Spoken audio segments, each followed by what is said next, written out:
अस्सलामुअलैकुम व्यूअर्स। तो कैसे हैं आप?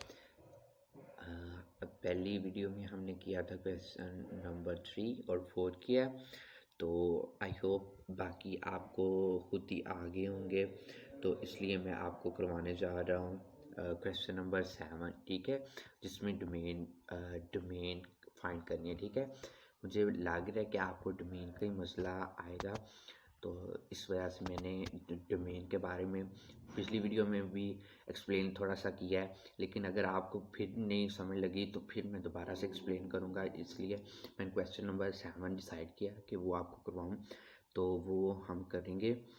ठीक है, क्वेश्चन नंबर 7 में क्या बता रहे हो, कहते हैं अब आपको मैं प्रेडिकेट देता हूँ, तो आपने इसकी डोमेन फाइंड करनी है। ठीक है, पहले क्वेश्चन में 6/d है प्रेडिकेट, तो आपने डोमेन फाइंड करनी है। जी किसको कहते हैं? इंटीजर्स को। ठीक है, ऑल इंटीजर नंबर आपने रख के इसकी प्रेडिकेट फाइंड करनी है। ठीक है, हमारा 6/d है प्रेडिकेट हम कोई सा भी कह सकते हैं, यानी कि डी, यानी कि p(d) है हमारा प्रेडिकेट, तो वो क्या है 6/d है। तो आपने क्या करना है, इसकी डोमेन फाइंड करनी है। डोमेन में क्या है, यानी कि इसकी डोमेन जो है यानी कि p(d) क्या है, इसमें सारे जी यानी कि इंटीजर्स हैं। तो इंटीजर्स वो होते हैं जो 0 +-1 +-2 इस तरह के मतलब होते हैं। ठीक है, तो आपने सिंपली इसमें ये चीज़ फाइंड करनी है। तो अब आपको पता है डी हम रखेंगे, फॉर एग्जांपल अगर 0 रखेंगे तो वो बन जाएगी हमारी प्रेडिकेट या नहीं। अच्छा जी, 6/0 करेंगे तो वो क्या बन जाएगा, वो बन जाएगा आपका 0 यानी कि इन्फिनिटी बन जाएगा, 0 इन्फिनिटी, यानी कि क्योंकि नीचे 0 है, जब नीचे 0 हो तो वो इन्फिनिटी आंसर आता है। ठीक है, अब हम इसका करेंगे, चेक करेंगे। अगर हम डी रखेंगे 1 के इक्वल, यानी कि जब आपने डी 1 के इक्वल रखा तो 6/1 होगा, तो 6/1 क्या आंसर आ जाएगा 6। अगर डी हम रखेंगे 2 तो 6/2 रखेंगे तो क्या आ जाएगा 3, यानी कि ये हमारी डोमेन्स आ रही हैं। ठीक है, अगर 3 रखेंगे तो 6/3 रखेंगे तो वो 2 आ जाएगा। अगर हम 4 रखेंगे तो 6/4, तो वो क्या आ जाएगा, यानी कि 3/2। इस तरह आपने माइनस वाले भी चेक कर लेने। ठीक है, यानी कि d = -1 रखेंगे तो फिर क्या आ जाएगा 6/-1, तो वो क्या आ जाएगा -6। इस तरह यानी कि ये चीज़ें आ जाएंगी। तो अगर हम d = 5 रखेंगे तो वो चेक करना है कि d = 5 रखेंगे 6/5, तो इस तरह वो भी कोई मतलब आ जाएगी वैल्यू पॉइंट्स में। और d = 6 रखेंगे तो यानी कि 6/6 इसका आंसर आ गया 1, यानी कि ये भी इसके अंदर ही है डोमेन बन रही। ठीक है, डोमेन उसको कहते हैं जिसमें ये चीज़ें पाई जाएं। तो ठीक है, अच्छा,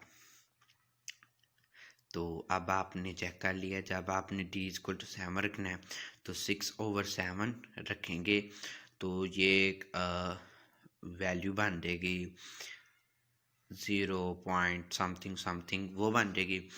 जब आप d = 8 रखेंगे तो वो भी इस तरह, मतलब अब 0 में चली जाएंगी वैल्यूज़। ठीक है, यानी कि 0 में चली जाएंगी, तो 0 इसके अंदर ही आ रहा है। तो इस तरह आपको थोड़ा सा पता चल रहा होगा, थोड़ा सा आइडिया और हो रहा होगा कि अगर आप इससे आगे बढ़ते जाएंगे तो वो 0 से और कम होती जाएंगी। ठीक है, कम होती जाएंगी वैल्यूज़, आहिस्ता आहिस्ता आहिस्ता आहिस्ता कम होती जाएंगी, यानी कि वो 1 से भी छोटी हो जाएंगी। ठीक है, तो फिर आपको क्या आइडिया हुआ है कि हमारी डोमेन क्या आएगी, -6 से लेकर 6 तक ये हमारी क्या आएगी, वैल्यूज़ आएगी, डोमेन आएगी। ठीक है, आई होप आपको समझ लगी होगी। अब बाकी वाले पार्ट भी आपने इसी तरह ही करने हैं। ठीक है, -2 -1 0 1 2 3 4 और 5। ठीक है, यहाँ हमने लिख लिया। तो अब बी वाले पार्ट में वो कह रहे हैं अगर हम डोमेन रखें, यही है प्रेडिकेट, तो यही है 6/d है। तो जब आप डोमेन रखें जी प्लस की, यानी कि आपने प्लस की, तो आपके पास डेफिनेटली प्लस वाली आ जाएंगे आंसर। वो क्या हो गए 1 2 3 4 और 5 और 6, ये आपकी डोमेन में आ गए। ठीक है, ये आपकी डोमेन आ गई। आई होप आपको समझ लग गई होगी। अब हम करेंगे इसका पार्ट नंबर सी। तो पार्ट नंबर सी में क्या है, पार्ट नंबर सी में कह रहे हैं प्रेडिकेट है हमारी 1 जो है लेस देन एक्स स्क्वायर है और एक्स लेस देन है 4। तो आप इसकी डोमेन फाइंड करनी है। डोमेन अगर आप रखें रियल नंबर, यानी कि रियल नंबर आपको बताया ना वो क्या होते हैं, जिसमें रैशनल और इरेशनल हो नंबर, उनको बोलते हैं रियल नंबर, यानी कि अयोटा के अलावा वाले। तो अब आपने फिर इस तरह चेक कर लेना है, यानी कि आपने रखना है एक्स किसके इक्वल रखना है, पहले आपने ज़ीरो चेक कर लेना है, यानी कि ज़ीरो लेस देन है और नहीं 1 लेस देन है ज़ीरो के स्क्वायर के, और फिर वो लेस देन है 4 के। तो क्या ये बात ठीक है? आई थिंक ये बात ठीक नहीं है। क्यों नहीं है? क्योंकि 1 कह रहे हो, पहले कह रहे हो 1 जो है वो छोटा है, मतलब छोटा है 0 से, तो फिर कह रहे हो 0 छोटा है 4 से। ऐसे मुमकिन तो नहीं हो सकता, इसलिए फाल्स होगी, यानी कि 0 आपकी डोमेन में इंक्लूड नहीं होगी। अब जब आप x इक्वल टू 1 रखेंगे तो फिर चेक करना है, वो कह रहे हैं 1 छोटा है 1 से, फिर कह रहे हो कि 1 के स्क्वायर, फिर कह रहे हो 1 मतलब छोटा है 4 से। तो ये क्या बात ठीक है? ये बात आपकी डेफिनेटली ठीक है। तो कह रहे हैं इसमें लेस देन और इक्वल टू होता है, इसमें पता है ना ये ऑप्शनल साइन होता है। वो कह रहे हैं जहाँ फिर इससे छोटा आ जाए, यानी कि छोटा आ जाए, यहाँ फिर बराबर आ जाए, यानी कि इक्वल आ जाए, तो फिर आपने इसको लिख लेना है, यानी कि यहाँ फिर छोटा आ जाए या फिर इक्वल आ जाए। आप इन दोनों में से कोई एक चीज़ भी आ जाए तो ये ठीक मतलब करेक्ट मानी जाएगी। ठीक है, अब आपने इसके अलावा चेक कर लेना है, जब x इक्वल 2 रखेंगे तो वो क्या इस तरह होगा, यानी कि जब आपने 1 छोटा है 2 के स्क्वायर के और फिर वो 4 के। ठीक है, यानी कि 2 का स्क्वायर क्या होता है 4 होता है, यानी कि आपने देख लिया है कि 1 जो है वो छोटा है किससे 4 से, और 4 छोटा है या फिर बराबर है 4 के। तो वो ठीक है, ये बात बिल्कुल एकदम ठीक है, क्योंकि मैंने अभी बोला है कि लेस देन और इक्वल टू का क्या मतलब होता है, या फिर वो छोटा आ जाए या फिर बड़ा आ जाए, दोनों में से एक भी चीज़ हो तो बात ठीक होगी। तो ठीक है, तो अगर आप इस तरह x इक्वल टू 3 रख लेंगे तो वो बढ़ जाएगी, तो इस तरह ये इंक्लूड नहीं होगी।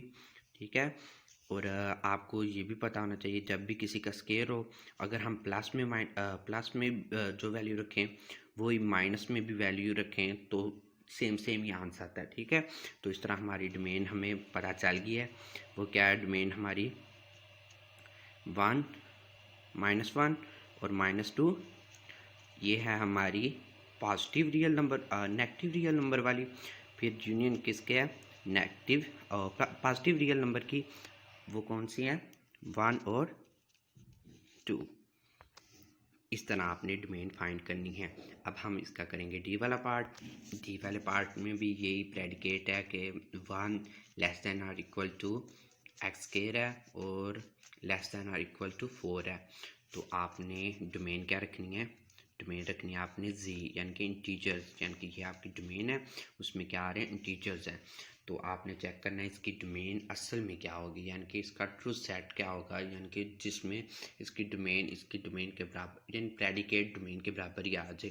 तो आपने ये चेक करना है। ठीक है, तो आपको पता है जी में क्या आते हैं 0 +-1 +-2, ये सारे जो है वो इसमें आएंगे। ठीक है, जिस तरह हमने ए और बी पार्ट अभी किया है उस तरह इसमें भी चेक करना है।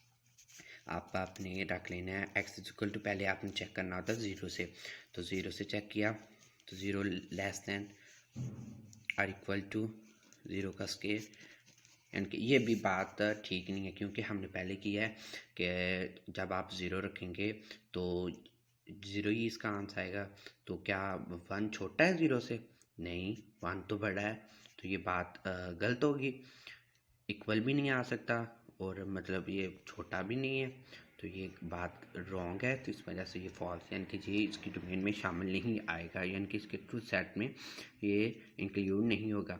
जब आप 1 रखेंगे तो ये हो जाएगा, जैसे हमने पिछले बार किया उसी तरह के अकॉर्डिंग से होगा। इनके 1 का स्केयर रखें तो वो लेस दैन 4, यानी कि ये भी ठीक हो जाएगा। यानी कि जिस तरह हमने पिछले वाले क्वेश्चन में किया बिल्कुल उसी तरह करना है। अब मैं आपको डायरेक्ट आंसर लिख के देने लगा हूँ कि इसकी डोमेन क्या आएगी, तो वही आपने भी लिख लेना है, ठीक है। आई होप आपको समझ लग गई होगी, इस वजह से मैं आपको डायरेक्ट आंसर दे रहा हूँ, ठीक है। ये है इसके डायरेक्ट बन गई डोमेन, जिस तरह हमने पिछले वाले यानी कि सी पार्ट की है, ठीक है। आई होप आपको समझ लग गई होगी, अगर नहीं लगी तो आप हमें कमेंट करके दोबारा पूछ सकते हैं। ओके, अल्लाह हाफिज़।